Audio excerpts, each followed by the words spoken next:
안녕하세요. 손가락 복음 선계 지휘자 강사입니다. 오신 것을 진심으로 환영하며 해피 파이브를 열어가도록 하겠습니다. 오늘 증거드릴 말씀의 제목은요. 836강 시온산 어린 양과 14만 4천이라는 제목으로 하나님의 말씀을 나눠보는 시간을 갖도록 하겠습니다. 계시록 14장 1절을 보시게 되면 내가 보니 보라 어린 양이 시온산에 섰고 그와 함께 14만 4천이 섰는데 그 이마에 어린 양의 이름과 그 아버지의 이름을 쓴 것이 있도다 라고 말씀에 기록되어 있습니다. 오늘 제목의 말씀이 시온산 어린 양인데요. 여기 시온산 어린 양은 14만 4천과 함께 서 있는 자고요. 예수 그리스도 예수님은 어린 양으로서 어린 양의 이름과 아버지의 이름을 쓴 것이 있는 자들이 시온산 어린 양과 14만 4천이라는 것을 알 수가 있습니다. 예수님은 6월절 양으로 기록되어 있습니다. 고린도전서 5장 7절 그 중간에서부터 보시게 되면 우리의 6월절 양 곧 그리스도께서 희생이 되셨느니라. 그래서 6월절 양 그리스도께서는 우리의 희생이 되셨는데 6월절 양으로 희생이 되셨고요.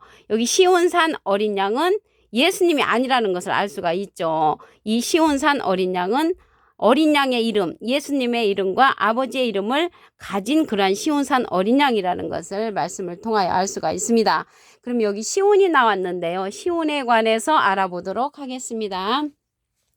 스가랴 8장 3절을 보시게 되면 나 여호와가 말하노라 내가 시온에 돌아왔은즉, 그래서 여호와가 돌아오는 곳이 시온이라는 것을 알 수가 있고요. 예루살렘 가운데 거하리니 예루살렘은 진리의 성읍이라. 그래서 시온이 예루살렘이라는 것을 알 수가 있고요. 이 시온은 여호와 하나님께서 돌아오시는 그런 장소라는 것을 알 수가 있습니다. 그 예루살렘 가운데가 시온이라는 것을 알 수가 있고 진리의 성읍이라고 했습니다. 그래서 이러한 시온은 진리의 성읍으로 뭉쳐져 있는 14만 4천이 있다는 것을 알 수가 있고요. 근데 여기 예루살렘에 지금 중동에 있는 그러한 예루살렘을 말하는 것이 아니고요. 다시 택하는 예루살렘이라고 했습니다. 스가랴 2장 12절에 보시게 되면 여호와께서 장차 유다를 취하여 거룩한 땅에서 자기 소유를 삼으시고 다시 예루살렘을 택하신다고 했고요. 스가랴 1장 17절 그 밑에 부분에도 보시게 되면 다시 예루살렘을 택한다고 했으므로 여기 시온이 되는 예루살렘은 다시 택하는 예루살렘이라는 것을 말씀을 드립니다. 갈라디아에서는 위에 있는 예루살렘으로 상징되어 있습니다. 갈라디아서 4장 26절에 보시게 되면 오직 위에 있는 예루살렘은 자유자니 곧 우리 어머니라. 우리의 어머니가 되는 예루살렘은 위에 있는 예루살렘으로서 자유가 있다고 했습니다. 자유는 진리가 있을 때 자유를 하죠. 요한복음 8장 23절에 보시게 되면은 진리가 너희를 자유케 한다고 했습니다. 그래서 진리로 말미암아 자유케 되는 그러한 예루살렘은 위에 있는 예루살렘으로서 우리의 어머니가 된다는 것을 말씀을 드립니다. 그러면 오늘 제목의 말씀에 시온산 어린 양과 14만 4천인데 이 14만 4천은 시온산 어린 양과 함께 있는 자들이고 예수님의 이름과 하나님의 이름을 쓴 것을 받은 자들이라는 것을 알 수가 있습니다. 이 사람들은 정절이 있는 자라고 했고 어린 양이 어디로 인도하든지 따라가는 자라고 했습니다. 계시록 14장 4절을 보시게 되면 이 사람들은 여자로 더불어 더럽히지 아니하고 정절이 있는 자라. 어린 양이 어디로 인도하든지 따라가는 자며 사랑 가운데서 구속을 받아 처음 익은 열매는 첫 열매로 하나님과 어린 양에게 속한 자들이라고 했습니다. 하나님과 예수님께 속한 자들로서 사랑 가운데서 구속을 받는단 말이죠. 사람은 영과 육이 있는 그러한 자들이 사람이잖아요. 근데 예수님은 첫 열매는 첫 열매인데 죽은 자들의 잠자는 자들의 첫 열매가 되셨다고 했습니다. 고린도전서 15장 20절에 보시게 되면 이제 그리스도께서 죽은 자 가운데서 다시 살아 잠자는 자들의 첫 열매가 되셨도다. 그래서 예수님은 잠자는 자들의 첫 열매가 되셨고요. 성령의 첫 열매를 맺은 그러한 자들도 있습니다.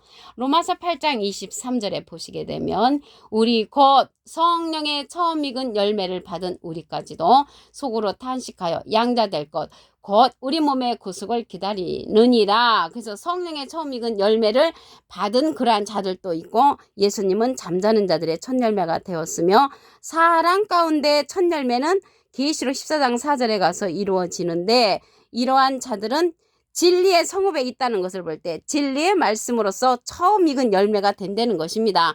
이러한 자들은 아직 계시록에 가서 이루어지므로 예언으로 남아있는 사람 가운데 첫 열매라는 것을 말씀을 드립니다.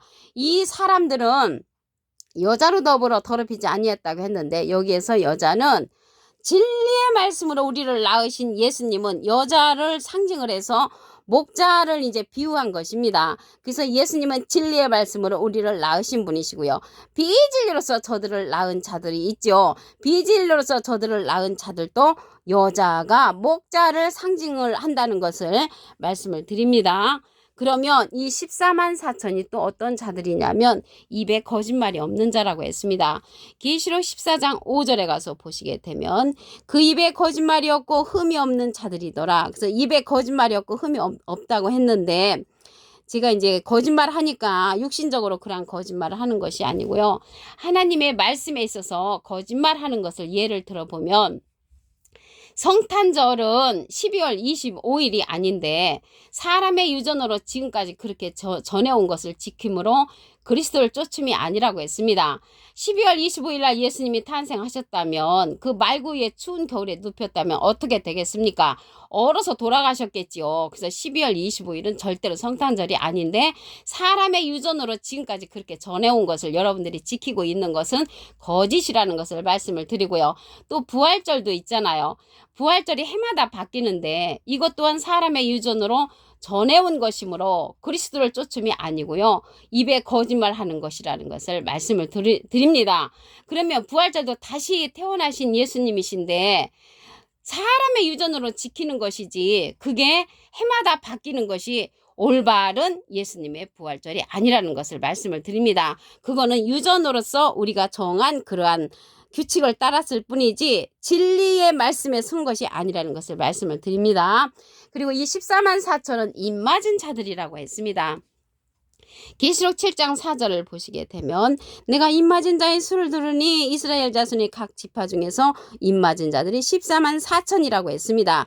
이 14만 4천이 인을 맞았다고 했는데 어린 양, 시온산 어린 양과 함께 있는 자들로서 진리로서 뭉쳐진 성읍에 있다는 것을 알 수가 있고요.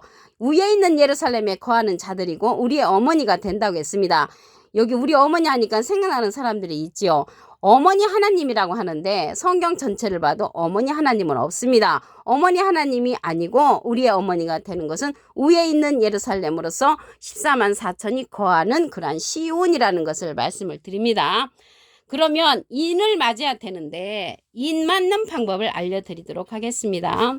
요한복음 3장 33절을 보시게 되면 그의 증거를 받는 이는 하나님을 참되시다여 인쳤느니라. 우리가 인침을 받으려면 그의 증거, 예수님의 증거를 받아야 하는 것입니다. 예수님의 증거를 받아야 되는데 지금 예수님 가셨잖아요. 하나님 우편에 계시기 때문에 예수님께서 가시면서 내가 진리의 성령을 너희에게 보내주겠다 그렇게 말씀을 냈습니다. 요한복음 15장 26절을 보시게 되면 내가 아버지께로서 너에게 보낼 보혜사 곧 아버지께로서 나오시는 진리의 성령이 오실 때 그가 나를 증거하실 것이요. 예수님의 증거를 들으려면 진리의 성령의 말씀을 들어야 한다는 것을 알 수가 있고요. 보낼 보혜사라고 했죠. 이 보혜사라는 뜻은 대원자라는 뜻을 갖고 있습니다.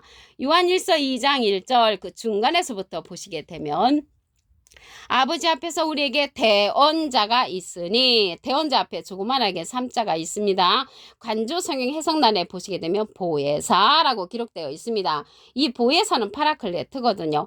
헬라어로는 파라클레토스로 곁에 파라와 부름받은 클레토스란 말의 합성어로 도움을 주기에 곁에 부름받은 자, 사람을 상징한다는 것을 말씀을 드립니다.